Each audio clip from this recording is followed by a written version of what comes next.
પ્રશ્ન 1. અનૌપચારિક શિક્ષણનું ઉદાહરણ કયું છે? એ. શાળા, બી. કુટુંબ, સી. મહાશાળા, ડી. એક પણ નહીં.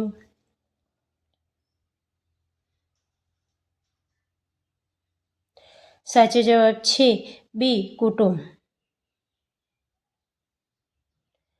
પ્રશ્ન 2. નીચેનામાંથી કયો ઘટક બાળકોને પ્રોત્સાહન આપવામાં ઉપયોગી નથી?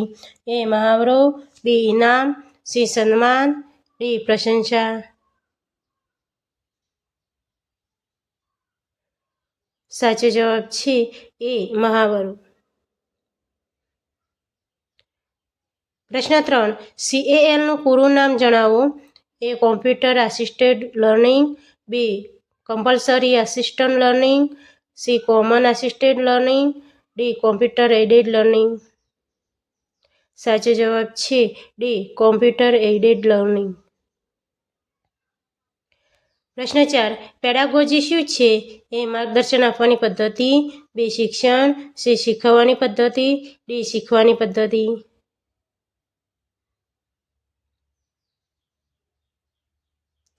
સાચો જવાબ છે સી. શીખવવાની પદ્ધતિ. પ્રશ્ન 5. પ્રોજેક્ટ પદ્ધતિમાં શિક્ષકની ભૂમિકા કયા પ્રકારની હોય છે? એ. મિત્ર, તત્વચિંતક અને માર્ગદર્શક તરીકે, બી. લેખન તપાસનાર તરીકે, સી. વિદ્યાર્થી કરતાં વધુ સક્રિય, ડી. સમસ્યા ઉકેલનાર. સાચો જવાબ છે એ. મિત્ર, તત્વચિંતક અને માર્ગદર્શક તરીકે. પ્રશ્ન 6. વિવિધ વિષયો અને વિષયની ઉપશાખાઓ વચ્ચેનો પારસ્પરિક સંબંધને જોડવાની પ્રક્રિયાને શું કહે છે? એ. અનુબંધ, બી. સંબંધ, સી. સમન્વય, ડી. અનુબંધન. સાચો જવાબ છે બી. સંબંધ. પ્રશ્ન 7. પ્રોજેક્ટ પદ્ધતિ કોની ફિલસૂફી પર આધારિત છે? A. Doctor Welton, B. Doctor Kilpatrick, C. John Dewey, D. Bruce Joyce. સાચો જવાબ છે સી. જ્હોન ડુઈ. પ્રશ્ન 8.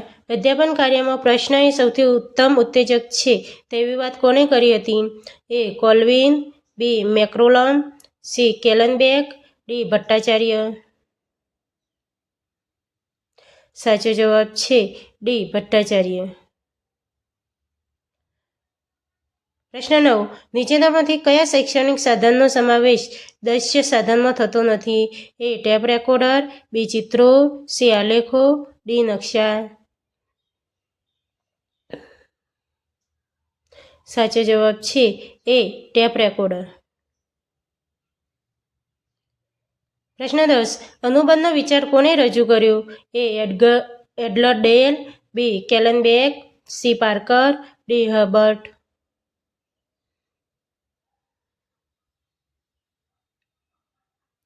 સાચો જવાબ છે બી. કેલનબેક. પ્રશ્ન 11. વિષયાભિમુખ કૌશલ્યના ઇચ્છિત ઘટકોમાં કયા ઘટકનો સમાવેશ ના થઈ શકે? એ. યોગ્ય પ્રયુક્તિનો ઉપયોગ કરવો, બી. પૂર્વજ્ઞાનનો ઉપયોગ કરવો, સી. કૃત્રિમ રીતે મથાળું કઢાવવું, ડી. યોગ્ય પદ્ધતિનો ઉપયોગ કરવો. સાચો જવાબ છે સી. કૃત્રિમ રીતે મથાળું કઢાવવું. પ્રશ્ન 12. અનુબંધના શિક્ષણને સમવાયી શિક્ષણનું નામ કોણે આપ્યું? એ. Gandhiji, Vinoba Bhave, B. Shri Aurobindo Ravishankar Maharaj, C. Doctor Radhakrishnan, doctor Shankar Dayal Sharma, D. Kundanika Kapadia, Sarojini Naidu. સાચો જવાબ છે એ. ગાંધીજી, વિનોબા ભાવે. પ્રશ્ન 13. એક શિક્ષક માટે વર્ગખંડમાં અસરકારકતા અને આત્મવિશ્વાસ વધારવા માટે સૌથી અસરકારક પરિબળ કયું છે? એ. વિદ્યાર્થીઓ સાથે મૈત્રી, બી. પહેરવેશ, સી. સમય પહેલા વર્ગખંડ પ્રવેશ.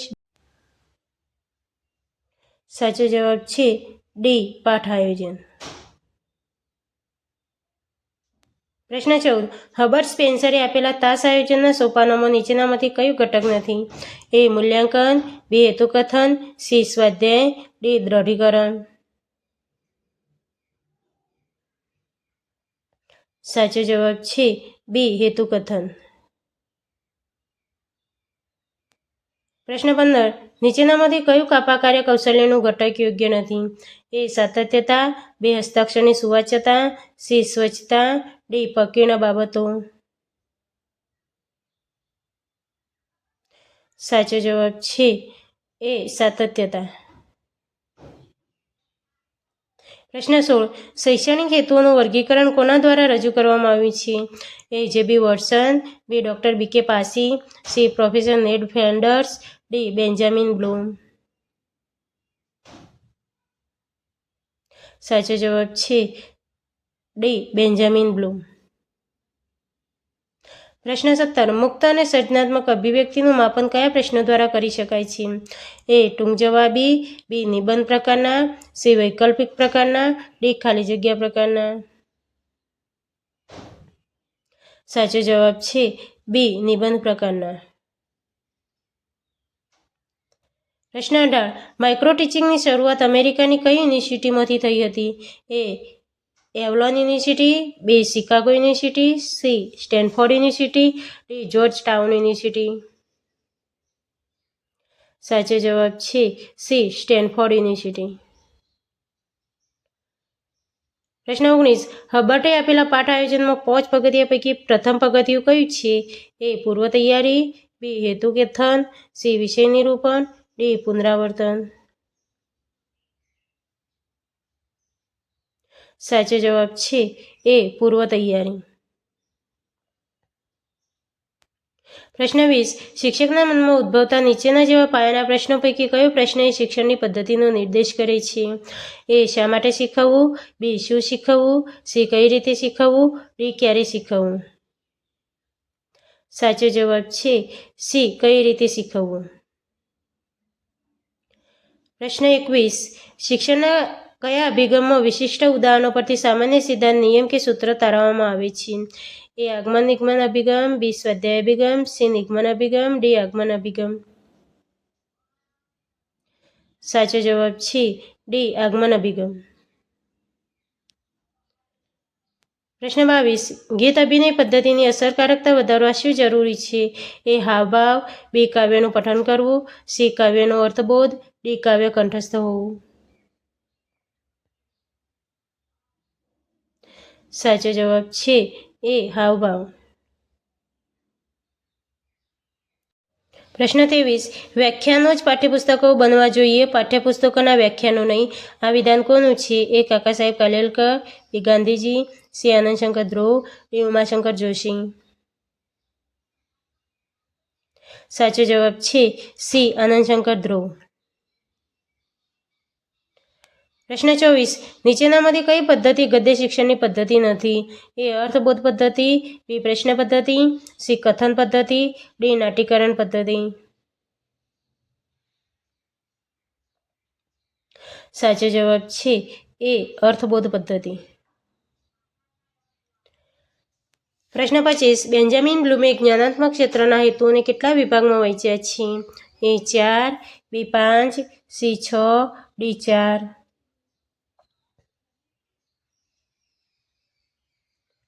સાચો જવાબ છે સી. 6.